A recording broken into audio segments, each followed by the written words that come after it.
স্ত্রী সঙ্গ করলে কি হয়, নারী সঙ্গ করলে? নারী আগুন এবং পুরুষে গীতের সাথে তুলনীয়।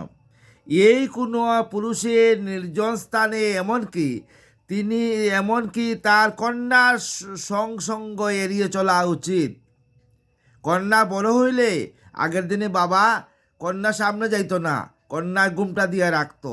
এইভাবে অন্যান্য নারীর সাথে মেলামেশা তা এড়িয়ে চলা উচিত। সব নারীর থেকে 7 গুণ তফাৎ দূরে থাকতে হয়, অন্য কোনো কারণে নয়। কেবলমাত্র জরুরি প্রয়োজনেই পুরুষের উচিত নারীর সাথে মেলামেশা করা, জরুরি প্রয়োজন ছাড়া মানে উচিত নয়।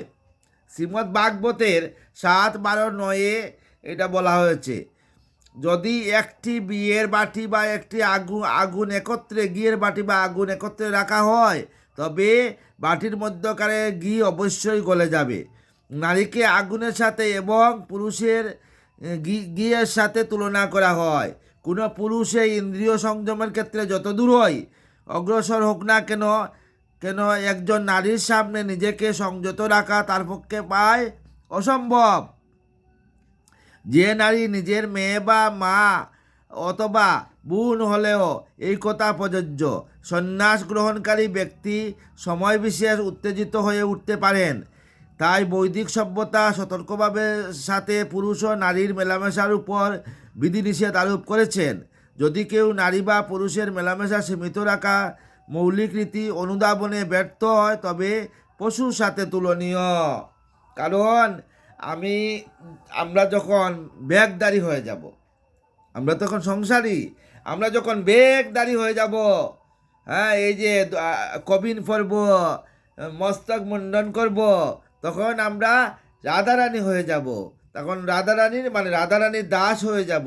তাই তখন তখন আমাদের সন্ন্যাস নিলে নারীর সঙ্গে স্পর্শ করতে লাগে না।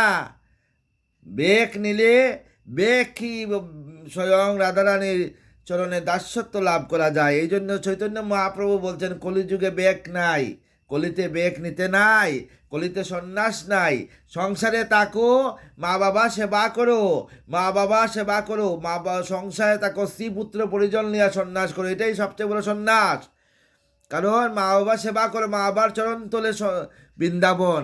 আজকালকে দেখা গেছে বৃন্দাবনে যদি যাওয়া যায় রে বাবা, বৃন্দাবনে দেখা যায় গেলে শত শত লোক বৃন্দাবনে, ছেলেমেয়েরা, একজন ডাক্তার, ইঞ্জিনিয়ার, ম্যাজিস্ট্রেটের মাও আছেন বৃন্দাবনে।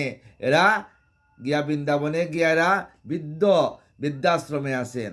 কেন বৃদ্ধাশ্রমে মাকে যেতে হয়? একটা মা একটা সন্তানকে এই যে গর্ভধারণ করে 10 মাস 10 দিন, এই 10 মাস 10 দিনের যে গর্ভধারণের যে জ্বালা, এই জ্বালায় কোনো ছেলে মিটাইতে পারে না, মার এই ঋণও মিটাইতে পারে না। তারপরেও এরা কি করে? এরা মাকে বৃদ্ধাশ্রমে রেখে দেয়, বাবাকে বৃদ্ধাশ্রমে রেখে দেয়। বৃদ্ধাশ্রমে রাখলে কি হয়? ভাবে না, আরে আমরাও তো একদিন বাবা হব। আমাদের সন্তান, আজকে যদি আমরা একটা গল্প বলে ছোট, আমি নিজে দেখছি বৃদ্ধাশ্রমে এক মাতাজির সঙ্গে দেখা হয়েছে। মাতাজিকে 7 ছেলে, ডাক্তার, ইঞ্জিনিয়ার, মাস্টার, হ্যাঁ, ওইরকম 7 ছেলে, বড় বড় বিজনেসম্যান, কেউ মাকে রাখতে চায় না। লাস্টে ছোটো ছেলে কী করলো? একদিন মাকে বৃন্দাবন বেড়াইতে নিয়ে বৃন্দাবনে অনিরুদ্ধ আচার্য যে আশ্রম, ওইখানে সামনে ছেড়ে দিয়ে আসছে। মাতাজি ওইখানেই এখন আছেন। হ্যাঁ, তো এই যে এই যে তারপরে কী করলো, এই যে বৃন্দাবনে যে বাবাজিরা, এই মাতাজি এদের নিজের মা নেই, কিন্তু এই মাদেরকে এত সাহায্য করেন।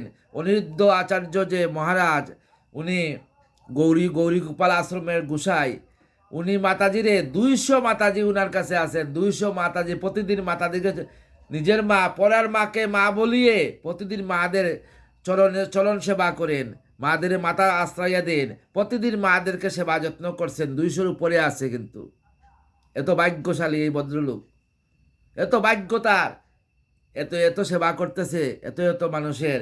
আর আমরা এই দেখা গেল এই এত অঞ্চলের লোক কী করলো? মাকে নিয়ে বৃন্দাবনে নিয়ে স্টেশনে চারিয়া চলা বাগিয়ে আসে। হায় রে, এই মাকে তোকে জন্ম দিয়েছে। তাই যা করো না করো ভাই, মা বাবার সেবা করবাই, কারণ মা বাবার চরণতলে বৃন্দাবন, মা বাবার চরণতলে বৃন্দাবন। মা বাবার সেবা না করলে গোবিন্দ পাওয়া যায় না বাবা। আগে মা বাবা। ভূমে করিয়সী মাতা স্বর্গাদপি উচ্চতর পিতা, জননী জন্মভূমি উচ্চ স্বর্গাদপি করিয়সী। জড়জগতের অস্তিত্বের মূল নীতি হচ্ছে পুরুষ আর নারী সাধকের আকর্ষণ। এই জড়জগতের যে আকর্ষণ, পুরুষ ও নারী আকর্ষণ, এই ভ্রান্ত ধারণার বশবর্তী হয়ে পুরুষ ও নারী হৃদয় পরস্পরের কাছাকাছি আসে এবং একে অপরের শরীর, বাড়ি, সম্পত্তি ও সন্তান, আত্মীয় এবং সম্পদের প্রতি আকর্ষণ অনুভব করে। এভাবে মানুষের জীবনে মায়াবন্ধন বাড়তে থাকে এবং মানুষ চিন্তা করে অহং মামেতি, আমি ও আমার। শ্রীমদ্ ভাগবতের 5:5-8 মধ্যে লেখা আছে এটা। কারণ এই বৈদিক সংস্কৃতি ব্রহ্মচারী বা বানপ্রস্থ অবলম্বনকারী সন্ন্যাসীদের বেলায় নারীর সাথে ব্যাপক মেলামেশা নিষিদ্ধ করা হয়েছে। শুধুমাত্র গৃহস্থদের নারীর সাথে মেলামেশার অনুমতি দেওয়া আছে, যারা গৃহস্থ এরাই। এছাড়া এরা বানপ্রস্থ ব্রহ্মচারীতে চলে গেছেন, এরা কিন্তু পারবেন না। তবে তাদের বেলাতে বিধিনিষেধ আছে। নারীর প্রতি অনাসক্ত হওয়া ছাড়া আধ্যাত্মিক জীবনে অগ্রগতি অসম্ভব। নারীর প্রতি অনাসক্ত হইতে হবে, আসক্ত না। কারণ তাইলে আধ্যাত্মিক জগতে এরা আগ বাড়তে পারবে। রাধেশ্যাম, রাধে রাধে। জয় রাধা মদন গোপাল, শ্রী রাধা মদন গোপাল, জয় রাধা মদন গোপাল, শ্রী রাধা মদন গোপাল। জয় রাধে, জয় রাধে, জয় রাধে। রাধেশ্যাম, রাধেশ্যাম, রাধা রানী কি জয়।